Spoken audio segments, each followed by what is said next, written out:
Hi everyone, Tony Tonkin here. Glad that you could be with me today. I'm sorry that it took so long to connect, but it seemed to take a while to come through to YouTube for some bizarre, unknown reason, which I can't account for and choose not to. So here we are. Okay, lots to talk about today, particularly here in Australia. We've had the return of Cleo Smith, which is something that we need to talk about at a number of levels, actually, because Cleo was a young girl, four years of age, who was taken a couple of weeks ago while in mid-Western Australia, along the coast, that is, and she's been missing for a couple of weeks. And of course, as we all know, when a child goes missing, the longer the time is between the time they were taken to being found, that can be a pretty catastrophic event, because often children do not survive. But in this particular case, Chloe did. So Australia and the rest of the world, those people that have been following Chloe's disappearance, will be rejoicing today. In fact, I had it earlier on, a guy called me who wanted to do a counselling session, and he said he's not very emotional, but at least today he was emotional when he heard about Cleo, and he found that quite interesting, that he should become emotional at this particular level. And I guess when we find that kids are safe after going missing, it is a case that we need to rejoice. There is one thing, though, about this case that I want to highlight, which I find extremely disappointing, and that is that there were a number of people, I believe, who decided that the parents of Cleo were bad people. They judged them based on what I do not know. I haven't specifically seen any interviews of the parents, and I don't particularly need to. The fact that a child went missing was just enough, and I'm sure the parents were distraught about that. But apparently some people were pretty ruthless, reckless, and they themselves, I think those people that made the comments about these parents, were themselves disturbed.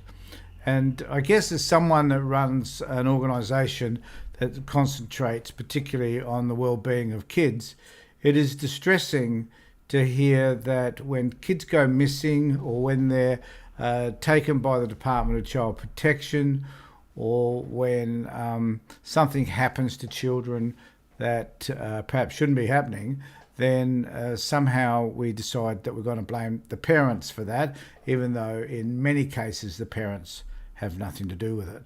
And it was disappointing to hear that there were people who decided that they were going to judge, and they were going to present an opinion about someone, firstly, whom they didn't know. They would have only seen them on television. And secondly, that they had no understanding, I think, of the distress these parents would have been going through with the loss of this 4-year-old daughter for the 2 weeks. Now, I think there's some important lessons for us all to learn. Number one, never give up when a child goes missing, because one can never tell what the circumstances may be, and hopefully that child will be returned. So never give up. That's the important thing to do. Number two is never judge people for the way they live, for how they look, for whatever it is that you care to judge them for. Don't ever do that. We have enough of that with child protection services and child protection workers themselves, and some professionals judging people for just the way that they view them in terms of their socioeconomic background, their education, a whole host of stuff. Just don't do it. In fact, I think we'd be a far better society if we chose not to, if we chose to respect each other, if we chose to understand each other, if we chose just to listen to each other. Perhaps we'd be more equipped to be able to help people to deal with and manage whatever the problems are that sit in their lives. So I think these are important lessons for us to learn. And so from this Cleo case, thank God she's been returned. There are also lessons that we could learn about who we are as human beings, as a species that tends to want to label, categorise and judge people. And I think that it's best for us to be as judgment-free as possible, and to accept people for just who they are, rather than try and, I don't know, categorise them, I guess. So that's all I wanted to say about Cleo. Glad that she's back. I'm sure the Western Australian government's going to be patting themselves on the back. Police force are going to think they're pretty terrific, which is great. But the parents will be very relieved to have her back in their care, which is vitally important. The other thing I want to talk about today was Scott Morrison and climate change. Now, admittedly, Scotty is not my favourite person. I think he's shallow. I think he hasn't got a grasp of the issues that concern most of us. I think he's primarily focused on the next election and what he might need to scrape through in order to maintain power.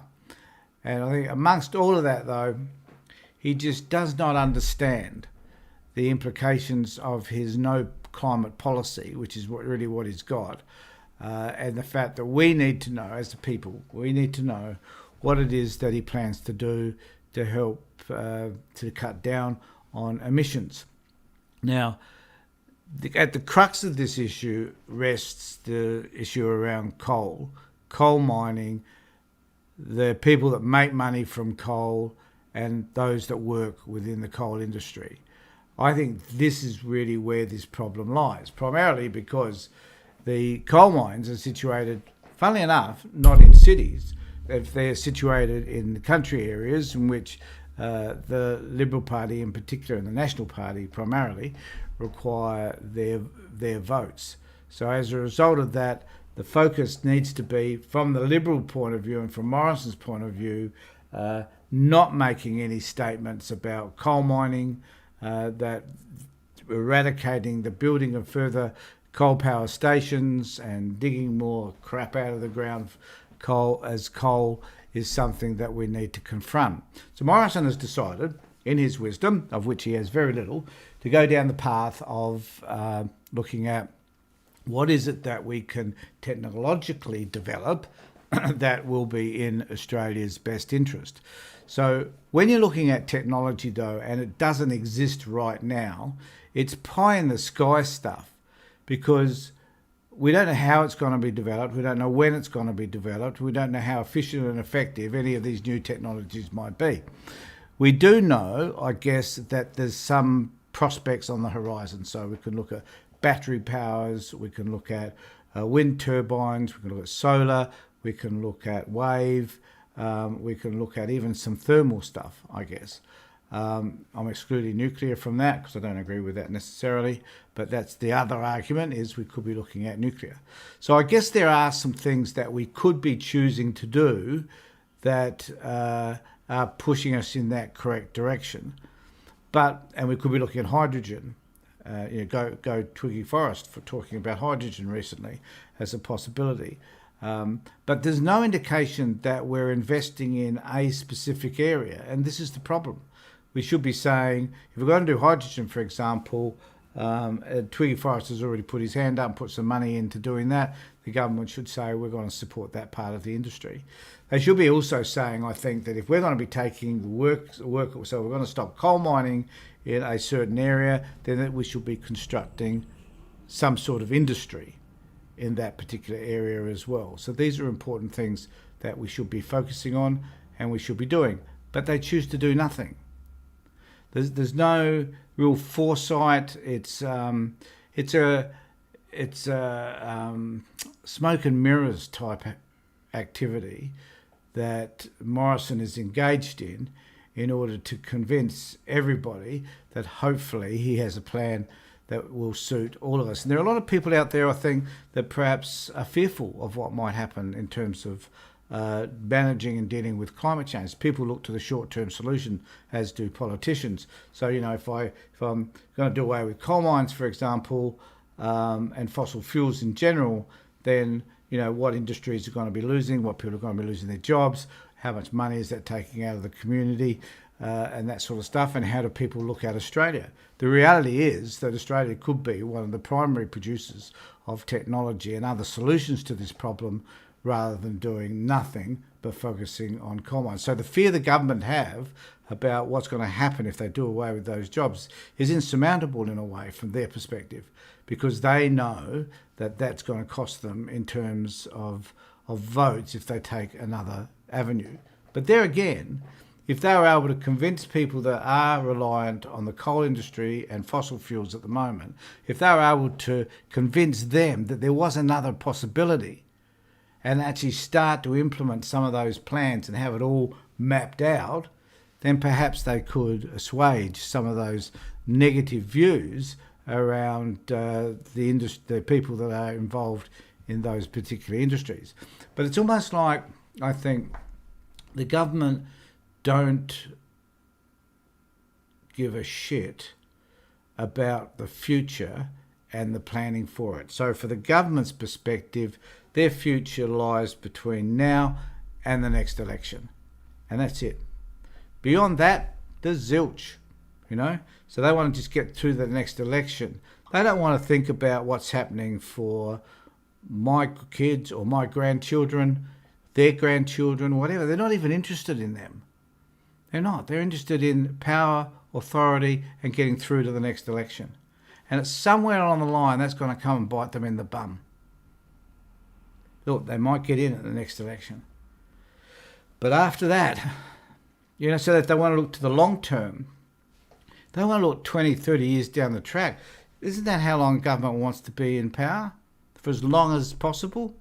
So they can make the changes? No, they're only interested in being in power for the next election cycle, whatever that might be. And over time, that election cycle gets smaller. At the moment, it's down to about 6-7 months. So what's going to happen in that time that's going to cause people to think whether or not this is a government they want in the future? If climate change at the moment, I think, has generated so much interest, and there's so much negativity around what governments are and capable of doing. If a government was able to come up with some really interesting solutions to some of these problems and sell them in a way that engages with people, I'm sure a different outcome is probable. But we need to be able to find ways to do that. We need to have politicians who are interested in doing that, who aren't just interested in the short-term solutions to maintain power and authority. They need to be planning ahead, but this government isn't. And Morrison, really, because he's not thinking about us, our future, our kids' future, he should be punished at the next election. And hopefully he will be. Thanks everybody for being with me. They're just my thoughts. Take care, look after yourself, and more importantly,